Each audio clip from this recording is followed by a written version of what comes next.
उसके बारे में हमने चर्चा कर ली थी। तो आज इसी चीज को अपन डायग्राम के द्वारा इसको साथ में पढ़ते हैं कि जो श्वसन तंत्र, उसका निचला श्वसन तंत्र और जो श्वसन मांसपेशियां हैं वो किस प्रकार से कार्य करती हैं। तो पहले मैं डायग्राम बना रहा हूं, आप डायग्राम साथ में बनाते जाओ।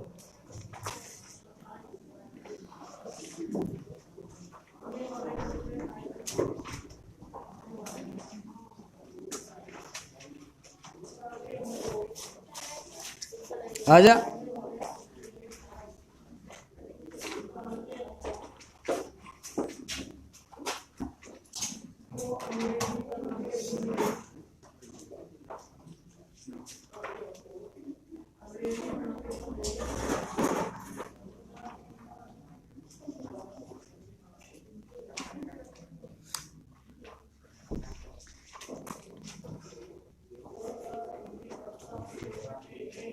पहले इसका डायग्राम बना लेते हैं, फिर इसका जो नामांकन है वो साथ में करते जाएंगे और प्रत्येक भाग का क्या कार्य है उसके बारे में भी आपको साथ साथ में पढ़ते जाना है।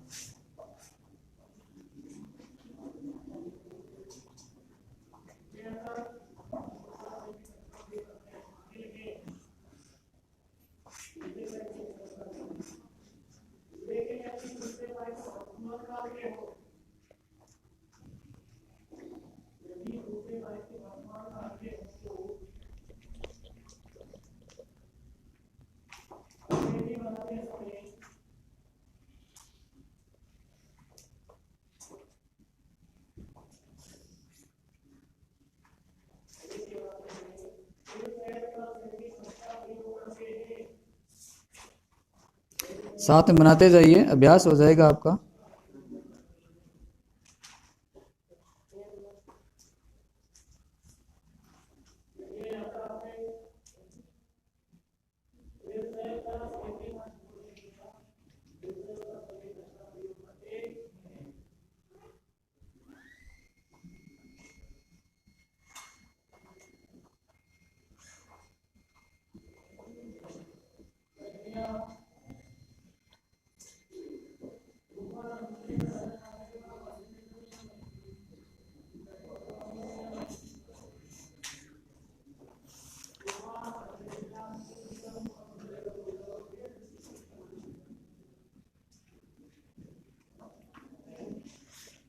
देखिए, सबसे पहले यहाँ पर अपने जो ऊपरी श्वसन की बात कर रहे थे, तो ये जो भाग है, ये भाग आपका कौन सा कहलाता है? इसमें नासा द्वार का कहलाता है। यहां का ये जो भाग है,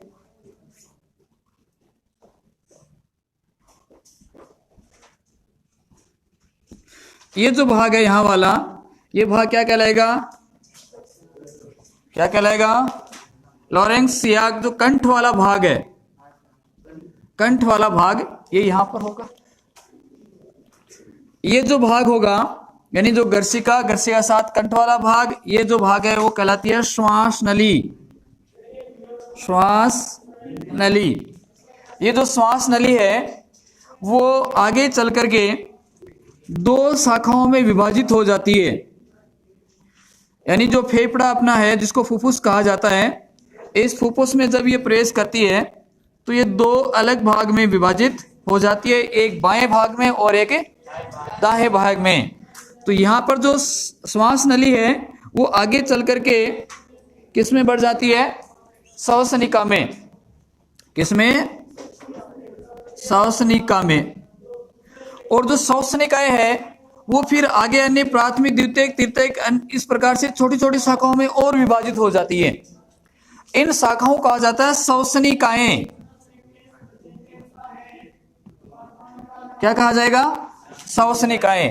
और श्वसनिकाओं के जो अंतिम भाग हैं वो अंतिम भाग में एक गुब्बारे जैसी संरचना बन जाती है। वो जो गुब्बारे रूपी संरचना बनती है वह कहलाती है वायुकुप्पिकाएं। क्या कहलाती है? वायुकुप्पिकाएं। और ये जो यहां पर उदर वाला भाग है, ये जो संरचना बनती है वो किसकी कहलाएगी? डायाफ्राम की कहलाती है। किसकी कहलाती है? डायाफ्राम की संरचना कहलाती है। तो उसमें सबसे पहले अपने पढ़ा था ऊपरी श्वसन। तो ऊपरी श्वसन में जो पहला भाग कौन सा था? नासा द्वार का था। दो नासा द्वार पाए जाते हैं, कहीं एक जोड़ी नासा द्वार पाया जाता है। नासा द्वार को पृथक करने वाला जो पट था उसको क्या नाम दिया था? नासा पट दिया था। जो फिर थी आपकी नासिका वाला भाग था, इसके पीछे वाला नासा द्वार के पीछे वाला भाग किसका था? नासिका।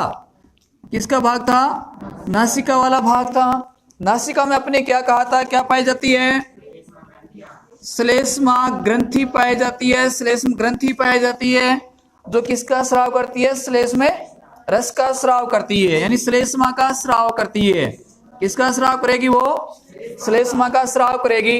ये जो श्लेष्मा, इसके कार्य मैंने आपको बता दिए थे कि ये क्या करती है। एक तो नम बनाने का जो नासा मार्ग है, उस पूरे नासा मार्ग को नम बनाने का कार्य करती है।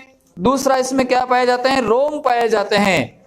वो रोम और श्लेष में भाग दोनों मिलकर के हमारे को शरीर को रोगाणु से सुरक्षा प्रदान भी करते हैं कि जब हम श्वास लेते हैं तो श्वास के साथ कोई भी रोगाणु वगैरह प्रवेश करे वो शरीर में अंदर न जाए, वो यहीं पर चिपक कर रह जाए। दूसरा इसमें आपको बताया था कि जो यहाँ पर जो श्लेष में भाग है, उस श्लेष में के द्वारा नम नासा मार्ग को किस प्रकार बनाए रखता है? ये नम बनाए रखता है, जिससे अपने शरीर का तापमान और बाहर से अंदर जो ऑक्सीजन ली जाती है उसके टेम्परेचर को एक समान बनाए रखता है। तो यहाँ से ये तो नासिका गुहा थी, वहां पर उसके बाद अगला भाग किसका था? इसका ये कंठ वाला भाग था जिसको लॉरेंक्स कहा था। यहाँ पर ये किसका यानी गर्सिका किसका थी? आहार नाल और श्वास दोनों का सम्मिलित भाग था ना। तो यहाँ पर एक संरचना पाई जाती थी, उसको क्या नाम दिया था? घाटी ढक्कन कहा था। घाटी ढक्कन का कार्य क्या था कि जो श्वास नली है, उस श्वास नली के अंदर कोई जो भोजन कण वगैरह है वो अंदर प्रवेश नहीं कर सके, उसको बचाने का कार्य कर रही थी। तो उसके पश्चात ये वाला जो भाग है गर्सिका, ये सम्मिलित भाग किसमें खुल जाता है? कंठ वाले भाग में कहा खुल जाता है, जहां पर क्या पाया जाता है? एक स्वर यंत्र पाया जाता है। क्या पाया जाता है? स्वर यंत्र पाया जाता है। स्वर यंत्र क्या करेगा? जो स्वर को, ध्वनि को उत्पन्न करने का कार्य करता है कि ये जो फुफ्फुस है उनसे जो हवा बाहर निकलती है, उस हवा को ये लेरिंग्स यहाँ पर क्या करेगा? कंपित करेगा, और कंपन करने से क्या निकलती है? ध्वनि निकलती है। अब ये जो भाग है, ये भाग किसका कहलाएगा? श्वास नली का कहलाएगा। ये आपकी एक लंबी संरचना होती है। इस लंबी संरचना में आपके सी आकार के अर्धचंद्राकार छल्ले पाए जाते हैं। सी आकार के अर्धचंद्राकार क्या पाए जाएंगे? छल्ले पाए जाते हैं, जिनकी जो संख्या है वह 16 से लेकर 20 तक होती है। इनकी संख्या कितनी होती है? 16 से 20 तक होती है। तो इनका जो मुख्य कार्य है कि ये किस काम में आते हैं, वो इनका मुख्य कार्य कि ये जो श्वास नली, इसकी जो ये भीति है, ये आपकी उपास्थल प्रकार की होती है। किस प्रकार की होगी? उपास्थल पेशी प्रकार की होती है। तो जब मान लिया कि इसके अंदर वायु नहीं है, वायु की अनुपस्थिति है, तो उस स्थिति में श्वास नली है वो क्या हो सकती है? पिचक सकती है, सिकुड़ सकती है। तो श्वास नली को चिपकने से बचाने का जो कार्य है वह किसके द्वारा किया जाता है? इन सी आकार के अर्धचंद्राकार छल्लों के द्वारा किया जाता है। अब उसके श्वास नली के पश्चात श्वास नली का अगला जो भाग है वो आगे चल करके 2 शाखाओं में विभाजित हो जाता है। इस प्रकार से एक दाहिने फेफड़े में चली जाती है और एक बाएं फेफड़े में चली जाती है। इनको फिर क्या कहा जाता है? श्वसनिकाएं कहा जाता है। क्या कहा जाता है? श्वसनिका।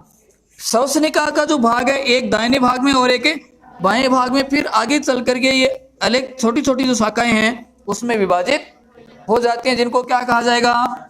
श्वसनिकाएं कहा जाता है। श्वसनिकाएं जो है उसका अंतिम भाग फूलकर गुब्बारे जैसी संरचना के रूप में आ जाता है, जिसको क्या कहा जाता है? वायु कूपिकाएं कहा जाता है। वायु जो कूपिकाएं होती है वहां पर रक्त कोशिकाओं का सघन जाल पाया जाता है, यानी यहाँ पर सघन जाल होगा। वो सघन जाल इस वायु कूपिकाओं में संग्रहित या इकट्ठी की गई जो ऑक्सीजन है, उस ऑक्सीजन को शरीर के विभिन्न भागों तक पहुंचाने का कार्य करते हैं। यहाँ पर जो वायु कूपिकाएं उपस्थित हैं, इन वायु कूपिकाओं का पृष्ठीय क्षेत्रफल जितना ज्यादा होगा उतने ही उनके ऑक्सीजन की ग्रहण करने की क्षमता अधिक होगी, यानी ज्यादा मात्रा में ये ऑक्सीजन को ग्रहण कर सकती हैं। इसी कारण से अंतिम भाग ये गुब्बारे जैसी फूली संरचना हो जाती है, वायु आती है, इनमें क्या हो जाती है, इकट्ठी हो जाती है और फिर यहाँ से रक्त के साथ वो घुलकर कहाँ चली जाती है, ऑक्सीजन अपने शरीर में विभिन्न जो भाग हैं शरीर के उन भागों में पहुंचा दी जाती है। और ये जो भाग है, ये भाग किसका कहलाएगा, डायफ्राम का। यानी यहाँ पर अपन देखते हो कि ये जो भाग होता है, यहाँ से गड्ढा, जो गड्ढा सा बना हुआ ना, यहाँ पर एक इस प्रकार से ये संरचना पाई जाती है। ये संरचना क्या कहलाती है, डायफ्राम कहलाती है। डायफ्राम की भी श्वसन में बड़ी महत्वपूर्ण भूमिका होती है, ठीक है ना। श्वसन की क्रिया को कराने में ये अपनी महत्वपूर्ण भूमिका निभाता है। वो किस प्रकार से निभाता है, वो अपन को पढ़ना है श्वसन की क्रिया विधि में, ठीक है। तो अब देखिए श्वसन की जो क्रिया विधि होती है वो किस प्रकार से होती है। ये तो होगी इसकी बनावट के बारे में, नामांकित चित्र हो गया, प्रत्येक भाग के इसके पार्ट्स के नाम हो गए, उसके कार्य क्या है वो हो गए। अब इसकी आती है क्रिया विधि कि जो श्वसन है वो किस प्रकार से होता है, इसकी क्रिया विधि। तो क्रिया विधि में क्या होगा कि देखिए कि अपना जो बाहर का वायुमंडल है, उस वायुमंडल में O2 और CO2 जो वायुमंडलीय गैसें उपस्थित हैं, उसमें आप देखते हो कि O2 की मात्रा जो है वो कितनी प्रतिशत है, 21% है, और CO2 की मात्रा है 0.03% है। तो यहाँ इनकी जो सांद्रताएं हैं उसमें काफी अंतर पाया जाता है। ठीक उसी प्रकार से अपना जो शरीर है, रक्त है, उस शरीर में जब यहाँ की जो ऑक्सीजन युक्त जो O2 थी वो आपके शरीर के विभिन्न पार्ट्स तक पहुंचा दी जाती है। शरीर में फिर किस गैस का निर्माण हो जाता है, CO2 बन जाती है। CO2 की जब मात्रा बन जाएगी, यानी विभिन्न प्रकार की जैविक क्रिया होगी। अपने कल पढ़ा था कि जब कार्बोहाइड्रेट भोजन का अपघटन होता है तो कार्बोहाइड्रेट के अपघटन से क्या बनती है, CO2 बनती है। समीकरण क्या लिखी थी, याद है आपके कि C6H12O6 प्लस 6O2। यहां पर जब इसका ऑक्सीकरण होता है, क्या होगा इसका ऑक्सीकरण, तो क्या बनाता है, CO2 प्लस का H2 प्लस की ऊर्जा बनी थी ना। तो शरीर में ये जो CO2 की मात्रा बन गई है, जिससे CO2 की सांद्रता शरीर के अंदर क्या हो जाएगी, बढ़ जाएगी, और अपने जो बाहर का जो परिवेश है उसमें CO2 की सांद्रता कम होती है।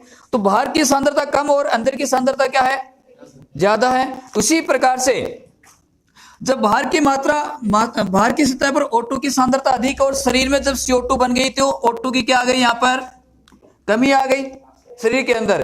तो O2 की सांद्रता में कमी हो गई और बाहर O2 की सांद्रता क्या है, ज्यादा है। तो इन सांद्रताओं के अंतर होने के कारण जो गैसें हैं उन गैसों का विनिमय होता है, मतलब आदान प्रदान होता है। हमेशा क्या होगा कि जो अधिक सांद्रता है वो कहाँ जाती है, कम सांद्रता की ओर जाती है। तो यहाँ पर शरीर के अंदर CO2 की सांद्रता ज्यादा थी और बाहर CO2 की सांद्रता कम है, तो अंदर की जो CO2 है वो कहाँ आ जाएगी, बाहर आ जाएगी।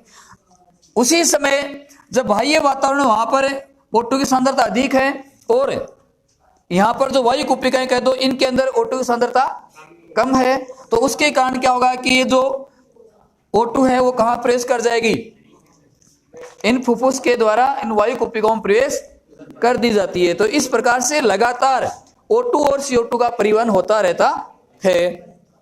एक तो इस आधार पर इसकी क्रियाविधि को समझ सकते हैं। दूसरा, एक और दूसरी क्रियाविधि जो उसमें डायफ्राम की भूमिका होती है, उसके द्वारा भी इसको समझा जाता है। आपने देखा होगा कि जब आप श्वसन लेते हो और श्वसन जब बाहर छोड़ते हो तो आपने अनुभव किया होगा कि आपका जो चेस्ट है वो एक बार ऊपर आता है, एक बार नीचे जाता है।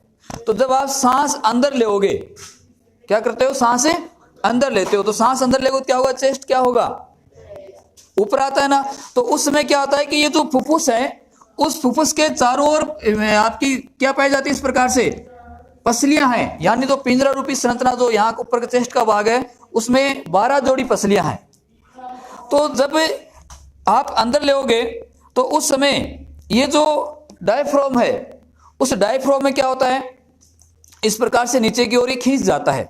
ये नीचे की ओर खींचेगा तो जो पसलियां हैं वो क्या करती हैं, फैल जाती हैं।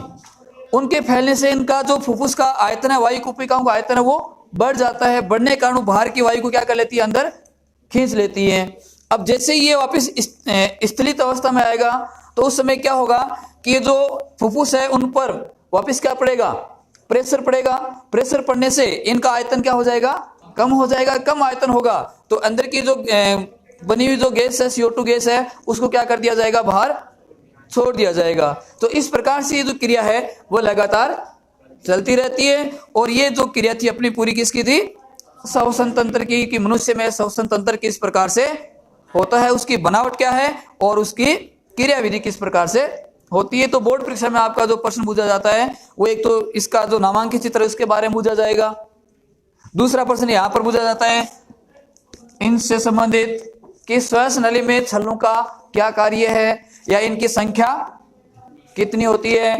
दूसरा यहाँ पर ये पूछ ले कि वायु कुपिकाओं की श्वसन में क्या भूमिका होती है, कि वायु कुपिकाएं श्वसन में क्या भूमिका निभाती हैं, इसके बारे में पूछ लिया जाता है।